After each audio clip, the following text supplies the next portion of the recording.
যদি চাদর গায়ে না দাও তাহলে তো ঠান্ডা লেগে যাবে।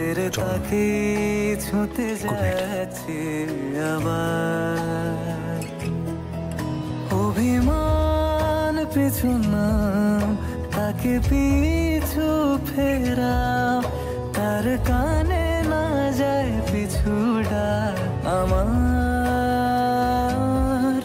মুখ বুঝে তাকে ডাকছে আবার।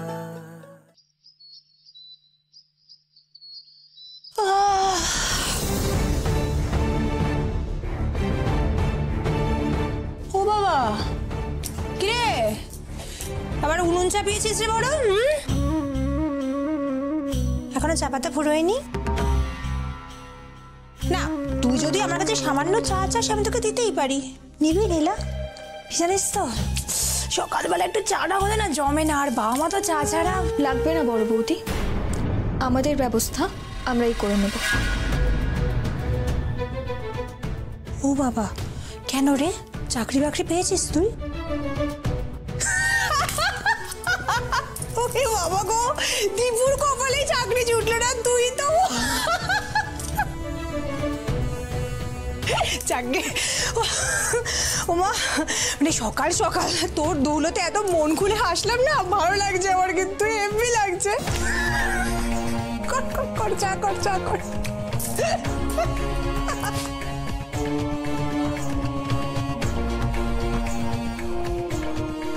ছোট দাদা বাবু তো কাজে যাবেন, ঠাকুরের ফুলটা মাথায় ছুঁয়ে আসি।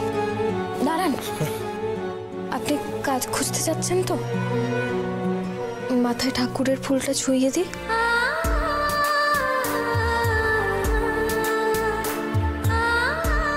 বলছিলাম একেবারে খালি মুখে যাবেন? একটু চা আর বিস্কুট? না না, আমি বাইরে খেয়ে নেবো, এখন চা খেতে গেলে দেরি হয়ে যাবে। কোথায় যাবেন আপনি? জানি না, দেখছি। এই দীপু, শোন না, বলছি যে আমি তোকে কিছুটা টাকা দিচ্ছি আপাতত, বুঝেছিস? কাউকে বলার কোনো দরকার নেই। তুই এখন এইভাবে কাজ খুঁজতে কোথায় যাবি? বাইরের অবস্থা জানিস না, কাজকর্মের কি বাজার। আমি টাকা দিচ্ছি, রাখ তুই। দাদা থাক, আমি বলছি তো, তুমি যে এই কথাটা আমাকে বললে এটাই আমার জন্য অনেক। আর আমাকে কিছু না কিছু তো করতেই হবে, বা আমার ঘাড়ে বসে তো আর সারা জীবন খেতে পারবো না। কি বোকার। আচ্ছা দীপু, তুই এইভাবে ভাবছিস কেন বলতো?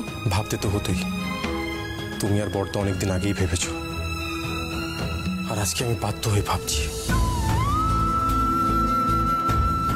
আগেই যদি চিন্তাটা থাকতো তাহলে আজকে আমাকে এই দিনটা দেখতে হতো না।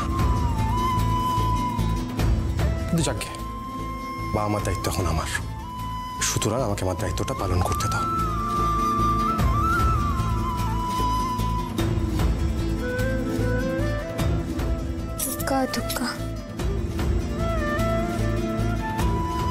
আমার ভাইটা জীবনে এতদিনে দিশা পেয়েছে।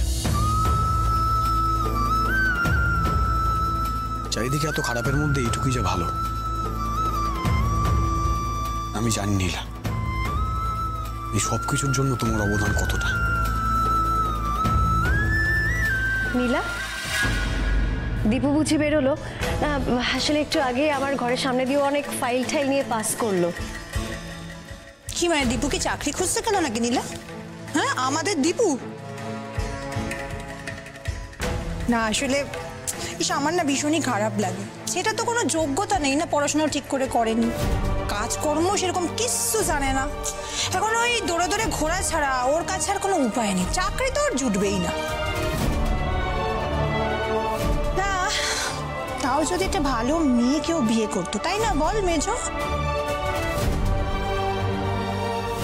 কেন বলছি, তাহলে ওই শ্বশুর বাড়ির ঠেকনাটা পেলে কিছু করে টোনে খেয়ে পড়ে ঠিক বেঁচে যেত, তাই না? করলো কিনা এক বস্তির বেগমকে বিয়ে।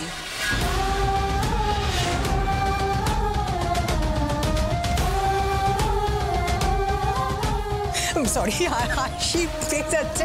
এখন তো এই বাড়িতে বাড়িতে ঠিকই কাজ করা ছাড়া ওর কাছে আর কোনো রাস্তা খোলা আছে বলে আমার তো মনে হয় না। ছেড়ে দাও না, ওদের ভাবনা ওদের ভাবতে দাও না। কি যে বলো না তুমি, একটা ওদেরকে নিয়ে চিন্তা হবে না আমাদের, তাই আমার চিন্তা হচ্ছে। এতই যদি চিন্তা হয় তোমাদের বৌদি, এই দাদা তাহলে তোর কি দরকার ছিল রে বা আমার সামনে আর টানতে পারছি না বলে নাটক করার? হ্যাঁ, টানতে তো পাচ্ছি না। কি এত লোকের খাওয়া দাওয়ার খরচ, ওষুধপত্রের খরচ, তারপরে আরো অন্যান্য খরচ। তাই নাকি নীলা আর দীপুকে বিপদে ফেলার জন্য সবকিছু প্ল্যান করে করলি? ছি ছি ছি ছি ছি ছি ছি ফনি, তুমি কি বলছো? আমরা ওদেরকে বিপদে ফেলতে চাই মেজো? শোনো বড় বৌদি, আমার না প্লিজ মুখ খুলিও না, তাহলে কিন্তু আমি থাক না, আমাদের বিপদ বোধহয় আমরা নিজেরাই ডেকে এনেছি, আর আমরা নিজেরাই নিজেদের এই বিপদ থেকে উদ্ধার করব। কাউকে এত ভাবতে হবে না, আর বাবা তো বলেইছেন সব ব্যবস্থা ঠিক হয়ে যাবে, সবার এত চিন্তা না করলেও চলবে।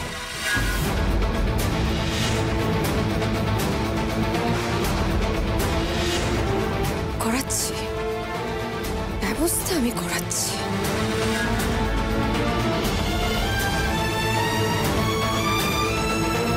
দাদা,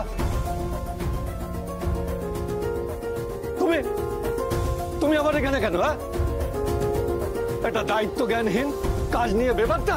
না দাদা, আমার একটা বিরাট বড় অ্যাক্সিডেন্ট হয়েছিল, বাইক অ্যাক্সিডেন্ট। তারপর আমি 1 মাস বিছানায় পড়েছি, তারপর আরো 1 মাস লেগে গেল সেরে উঠতে। আবার গল্প শুরু করেছো? বিশ্বাস করুন দাদা, আমি বিন্দু মাত্র মিথ্যা কথা বলছি। আপনি আমাকে আরেকটা সুযোগ দিন, আমি আর কোথাও যাব না। আমি আপনাকে কথা দিচ্ছি, আমি আর কোথাও যাব। সুযোগ তোমাকে আবার নতুন করে ফাঁসার জন্য না?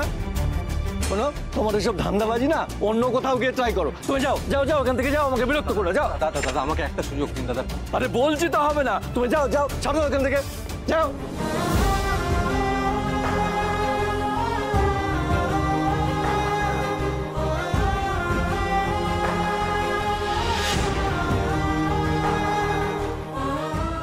আপনার তো গ্র্যাজুয়েশনই নেই, কি চাকরি দেব?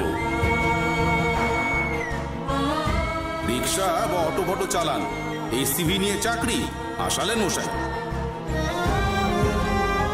আপনি একটা কাজ করুন, চায়ের দোকানে ফোকানে গিয়ে বাসন মাজুন। এই যোগ্যতায় তার বেশি আর হবে না।